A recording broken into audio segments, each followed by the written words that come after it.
Soal tragedi Kanjuruhan dan desakan pengurus PSSI mundur. Erick Thohir, jangan salah-salahan.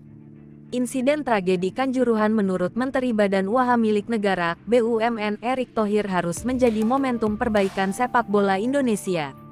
Erick menambahkan jika desakan sejumlah pihak yang ingin agar jajaran pengurus PSSI saat ini mundur bukan solusi utama. Pria yang juga anggota Komite Olimpiade Internasional (IOC) itu menilai, saat ini fokus utama adalah bersama-sama mencari solusi dalam pembenahan sepak bola Indonesia. Terlebih, saat ini anggota induk sepak bola dunia, FIFA, sedang berada di Indonesia untuk berkoordinasi dengan PSSI dan stakeholder lainnya, terlibat langsung dalam memberikan masukan terbaik untuk pembenahan sepak bola Indonesia. Ia pun menceritakan ketika dirinya ditugaskan oleh Presiden Joko Widodo, Jokowi, untuk bertemu Presiden FIFA Gianni Infantino.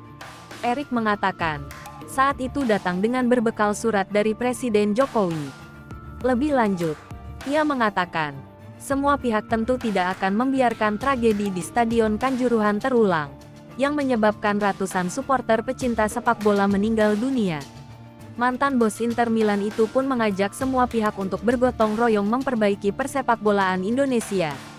Apalagi, lanjut Erick, perbaikan sepak bola di Indonesia tidak hanya soal PSSI hingga jam tayang di televisi.